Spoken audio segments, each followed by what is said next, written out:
Hello, this is LaVonda, and this is my persuasive speech. Why is the violence of white-collar crime more acceptable in our society than street crime violence? In this speech, I intend to present evidence that shows that white-collar crime is more detrimental, costs society more, and destroys more livelihood, businesses, and individuals and families than all street crime combined. White-collar crime is not a victimless crime. These victims suffer from mental, emotional, and financial trauma. Prosecutors, judges, and the federal government should be using the law to stop this type of crime and not allow it to flourish. Did you know that 0.1% of people in jail are there for white-collar crime compared to 44% for drug offenses? White-collar crime has continued to rise since 2011, unabated by the federal government or the agencies who are charged with protecting the citizens from this type of criminal activity. Through my research and my work as a paralegal, I feel that I am confident to discuss this subject. The first problem in our system is the lack of prosecution by federal and local governments. White-collar crime is not prosecuted at the same levels as street crime. Between 2011 and 2021, prosecutions for white-collar crime have dropped 53%.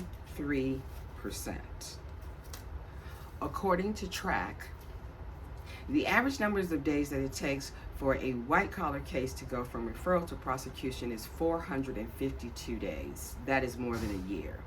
Compared to immigration cases that take 27 days, drug cases take 128, and weapon cases take 103. According to Dobrolova, the odds of a white-collar case being prosecuted in 2022 was 38%, which leaves 68% that didn't even see the light of day or was even considered for prosecution, compared with 96% of cases prosecuted for immigration, 73% for drugs, and 63% for weapons.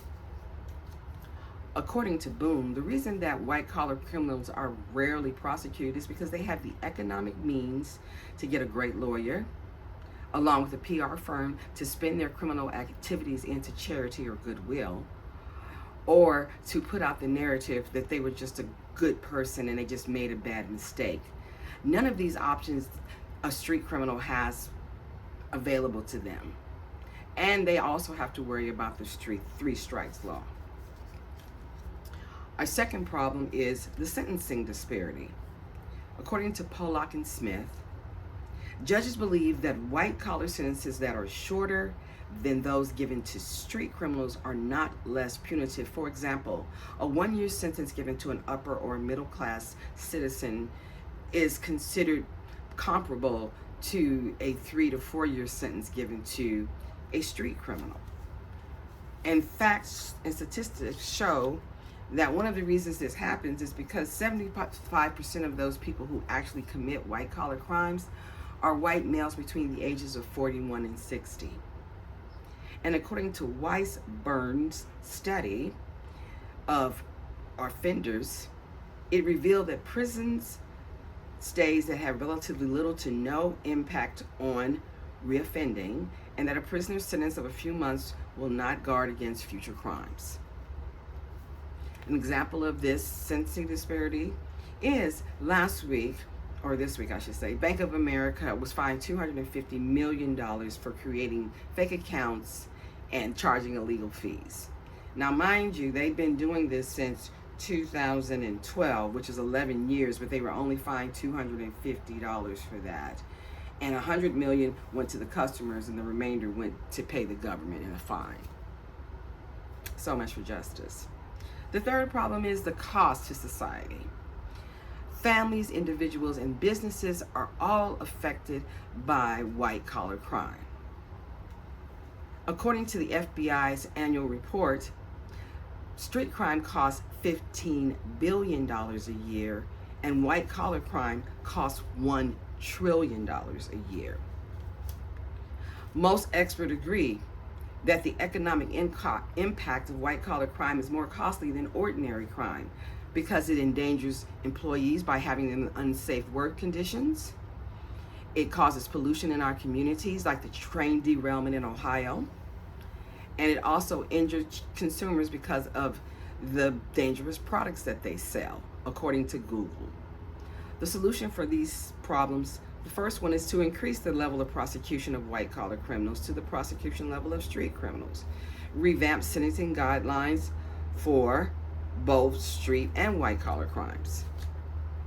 Stop allowing restitution and community service and short prison terms to be the remedies used by the federal government, prosecutors, and judges to enable white-collar criminals to avoid being held accountable for their unlawful acts. This solution will help because white-collar crimes would be prosecuted within 128 days, like drug crimes. Longer jail time may serve as a deterrent instead of just a slap on the wrist.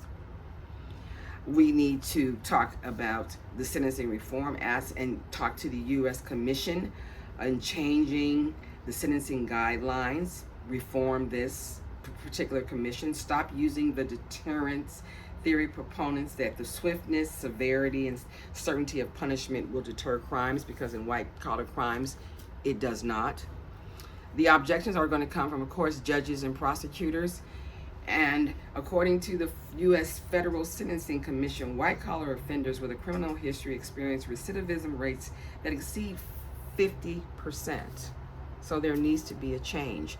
And through education about bias and the basis of the foundation of this country, I'm hoping that I can educate them and help them understand. We need to have a zero tolerance policy for these types of crimes. We need to revamp sentencing guidelines and policies.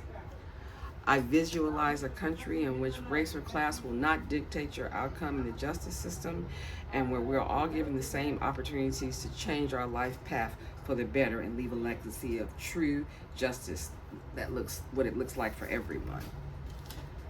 The actions is contact your congressperson and demand reform on prosecution and sentencing disparities between white crime and street crime.